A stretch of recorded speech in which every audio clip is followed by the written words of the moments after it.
तर गणेशोत्सवाच्या दुसऱ्या दिवशी म्हणजेच आज ऋषीपंचमी निमित्त पुण्यात 35,000 महिलांचं अथर्वशीर्ष पठण सुरू आहे। दगडूशेठ हलवाई गणपती समोर या महिला सामूहिक अथर्वशीर्ष पठण करतायत। श्रीमंत दगडूशेठ हलवाई सार्वजनिक गणपती ट्रस्ट कडून दरवर्षी अथर्वशीर्ष पठण आयोजित करण्यात येतं आणि याचा आढावा घेतलाय आमच्या प्रतिनिधी शिवानी पांढरे यांनी।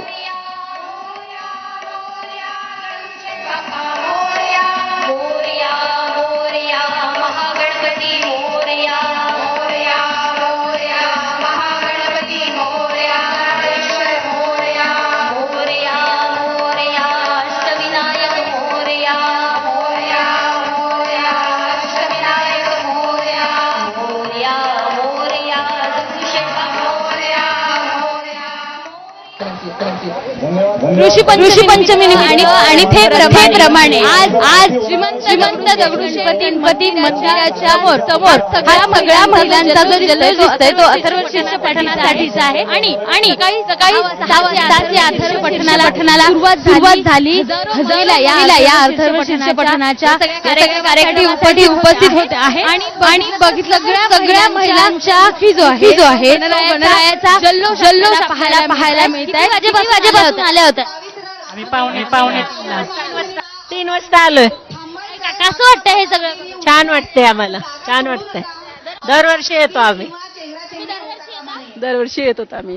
रात्री 2 वाजल्यापासून आलेलो आहे। खूप छान वाटतं। सगळ्या महिला आहे त्या सगळ्या पहाटेपासून आणि काही महिला मध्यरात्रीपासून या ठिकाणी येतात आणि अथर्वशीर्ष पठणाची संपूर्ण तयारी करतात। अत्यंत पारंपरिक पद्धतीने वेशभूषा करून या सगळ्या महिला पहाटेच या ठिकाणी आल्या आहेत आणि अथर्वशीर्ष पठण त्यांनी केलंय। अर्थात बाप्पाचे 10 दिवस महत्वाचे असतात, मात्र दगडूशेठ समोरचा जो हा अथर्वशीर्ष पठणाचा कार्यक्रम असतो तो महत्वाचा असतो, कारण प्रत्येक महिलेला इथे आल्यावर आपलं साकडं बाप्पाच्या चरणी पोहोचवता येतं आणि सुरक्षितता बाळगून बाप्पाच्या चरणी आपलं साकडं पोहोचवता येतं। आणि एवढंच नाही तर हा सगळा जो जल्लोष आहे तो दरवर्षी अशाच पद्धतीनं पाहायला मिळतो।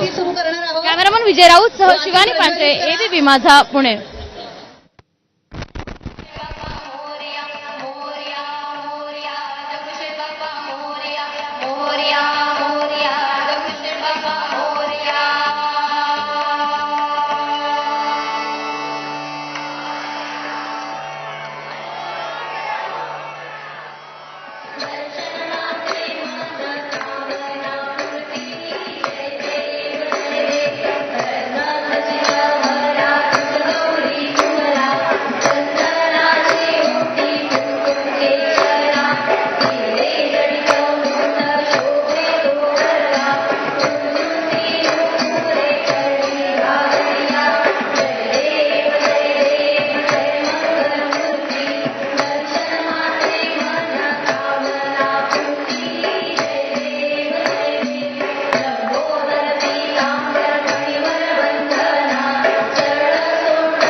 गणपती बाप्पा मोरया। आपण ओम गंग गणपते नमःचा 11 वेळा जप करणार आहोत आणि त्यानंतर ट्रस्टने यावर्षी पद्मनाभन मंदिराचा देखावा सादर केलाय। त्यासाठी ओम श्री विष्णवे नमः असा 11 वेळा जप करणार आहेत। चला सुरू करूयात। ओम गंग गणपतये नमः, ओम गंग गणपतये नमः, ओम गंग गणपतये नमः, ओम गंग गणपतये नमः, ओम गंग गणपतये नमः, ओम गंग गणपतये नमः, ओम गंग गणपतये नमः, ओम गंग गणपतये नमः, ओम गंग गणपतये नमः ॐ गणपतये नमः ॐ गणपतये नमः ॐ श्री विष्णवे नमः ॐ श्री विष्णवे नमः ॐ श्री विष्णवे नमः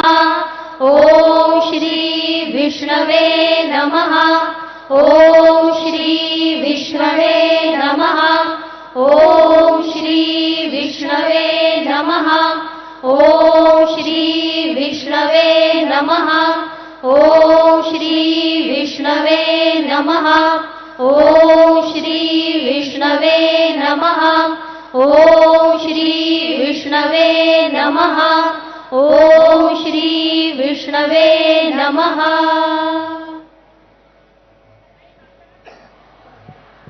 आरतीच्या मुलींनी मंडप लगेच रिकामा करायचा आहे. व्हॉलेंटियर्सनी त्यांना मदत करा. आज हा कार्यक्रम इथे संपन्न आणि साकार झालेला आहे. ट्रस्टचे सर्व पदाधिकारी, स्वयंसेवक, सहाय्यक यांचे मी मनपूर्वक आभार मानते. माता भगिनींना विनंती आहे की